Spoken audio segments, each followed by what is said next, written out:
Hello everyone, let's see this question. The question says the system of linear equations x plus y plus z equals to 2, 2x plus 3y plus 2z equals to 5, 2x plus 3y plus a square minus 1 into z equals to a plus 1. Now the options are: first, is inconsistent when a equals to 4, has infinitely many solutions for a equals to 4, is an inconsistent when mod of a is equals to root 3, has a unique solution when mod of a is equals to root 3. Basically अगर आप options ध्यान से देखो तो वो basically पूछ क्या रहे हैं कि जो भी आपको सोल्यूशन मिलेगा वो किस टाइप का होगा, ठीक है, और ए की कौन सी वैल्यू पे, ठीक है. सो बेसिकली वो ए की वैल्यूज पूछ रही हैं और उस पर्टिकुलर ए की वैल्यू के ऊपर दे आर आस्किंग कि जो सोल्यूशन होगा आपका वो कैसा होगा. नो सोल्यूशन होगा, इनफाइनाइटली मेनी सोल्यूशंस होंगे, यूनिक सोल्यूशन होगा, ए की कौन सी वैल्यू पे. This is the basic question. Okay, now let me tell you about the concept जो कि जरूरी है आपको पता होना चाहिए. That is Cramer's rule. Cramer's rule जो है that is the very basic fundamental thing जो कि यहाँ पर यूज होगी. सो क्रेमर्स रूल क्या कहता है कि जब भी आपको चेक करना है सोल्यूशन कैसा है तो आप क्या करो, आप चार डिटर्मिनेंट्स फाइंड आउट करो, एक डी, एक D1, एक D2 और एक D3, where D is the determinant of the coefficient matrix. ठीक है, कोफिशिएंट मैट्रिक्स मतलब ये जो x के कोफिशिएंट्स, y के कोफिशिएंट्स, z के कोफिशिएंट्स, इन कोफिशिएंट से जो मैट्रिक्स बनेगी that is a coefficient matrix. D1 में क्या होगा, जो फर्स्ट कॉलम होगा, जो कोफिशिएंट मैट्रिक्स बनी होगी उसके फर्स्ट कॉलम को चेंज कर दोगे और उसके फर्स्ट कॉलम में ये एलिमेंट्स आ जाएंगे. D2 में सेकंड कॉलम में ये एलिमेंट्स आएंगे और D3 में थर्ड कॉलम में ये एलिमेंट्स आएंगे. Now the statement of Cramer rule. Cramer's rule की स्टेटमेंट क्या है? Whenever your determinant D is equals to 0, you have two cases, either no solution or you will have infinite solutions. No solutions के case में और infinite solutions के case में कैसे पता चलेगा? अगर तो आपका D1, D2 और D3 तीनों के तीनों आपके क्या हैं, जीरो हैं, तो इनफाइनाइटली मेनी सॉल्यूशंस. अगर तीनों में से एक भी, कोई भी, जरूरी नहीं D1 हो, D2 हो, D3 हो, कोई भी नॉट इक्वल टू जीरो आ जाता है तो आपके पास क्या होगा? No solution. ठीक है, तो आपके पास क्या होगा? नो सोल्यूशन अगर एक भी नॉट इक्वल टू जीरो आ गया. Clear? So this is the Cramer's rule जो यूज करेंगे. दैट मीन्स यहाँ पर हमें तीनों फाइंड आउट करने होंगे, राइट? हमें तीनों फाइंड आउट करने होंगे. दैट मीन्स डी भी निकालना होगा, D1 भी और D2 भी. सो सबसे पहले डी फाइंड आउट करते हैं. So D that is coefficient matrix का determinant, that is 1 2 2 1 3 3 and you will have 1 2 a square minus 1.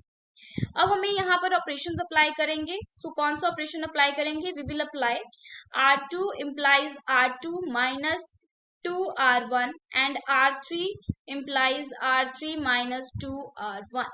So you will get, this will be 1 1 1, यहाँ पर आ जाएगा आपके पास 0 0, this will be 1, this will be 0, again 1 and this will be a square minus 3.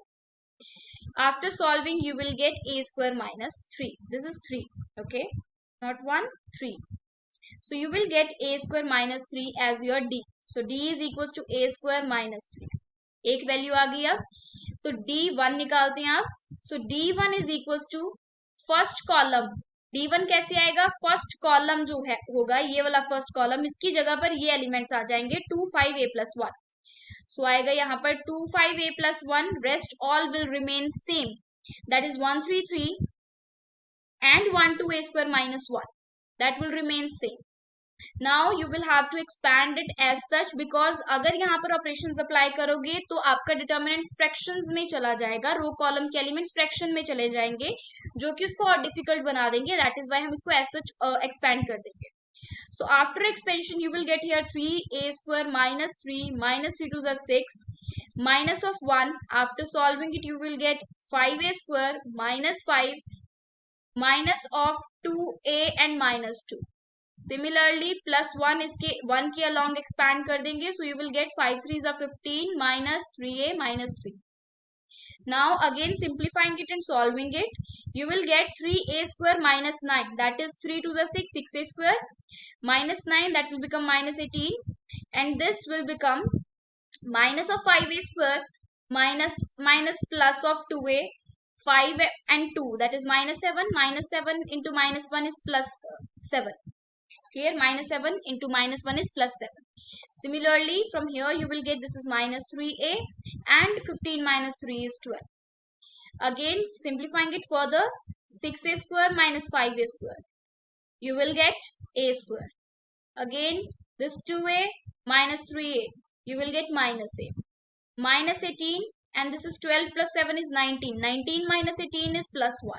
So you are getting d1 to be, your d1 is a square minus a plus 1. Clear? Now, you also need to find out d2. So in d2, what you are going to do? Your second column in d1, your second column will change, rest all will remain same, and instead of second column आपके पास 2 5a plus 1 आ जाएगा. So यहाँ पर 2 5a plus 1, rest सारा same रहेगा, that is यहाँ पर 1 2 2 and 1 2a square minus 1. Again you will apply the operation, same operation, that is यहाँ पर same operations apply होंगे. R2 implies R2 minus 2R1 and R3 implies R3 minus 2R1. So you will get here 1 2 1, this will be 0 0, this will be 1, this will be 0. A plus 1 minus 2 is a minus 1. A square minus 1 minus 2 is a square minus 3. Again simplifying it, you will get a square minus 3. Right? So d2 you are getting to be this. d2 आ गया आपके पास. अब d3 निकालते हैं. Now let us solve for d3. So d3 में third column change हो जाएगा. So you will get 1 2 2, 1 3 3 and 2 5a plus 1. Right? Again applying the same operations, you will get 1 1 2, this will be 0, this will be 1, 5 minus 4 is 1, 2 minus 2 is 0, 3 minus 2 is 1, a plus 1 minus 4, that is a minus 3 again. Again simplifying it, you will get a minus 3 minus 1, that is a minus 4. So you are getting a minus 4. Clear? Now, you know कि आपको अगर no solution या infinite solutions चाहिए, तो d should be equal to 0. So let us substitute d equal to 0. What you will get? d की value कितनी हमने find out की है? a square minus 3. That is a square minus 3 equals to 0, or you can say a equals to plus minus root 3, or you can say mod of a is equals to root 3. Right? Mod of a is equals to root 3. Now, substitute this value in d1, d2, d3. Clear? So, अगर आपका mod a root 3 है, तो d1 की value क्या होगी? अब देखो ये आपका d3 था, पहले d3 में ही सब्सटीट्यूट कर लेते हैं.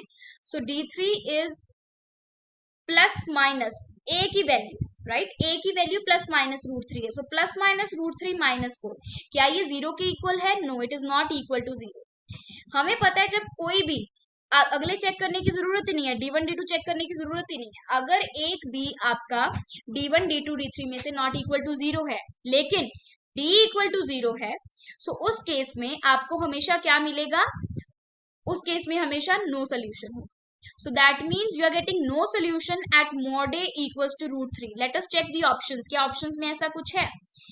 Inconsistent when mod a is equals to root 3. तो definitely है. So that means this third option is your correct answer. So third is the correct option. Hope you understand the concept and the solution. Thank you.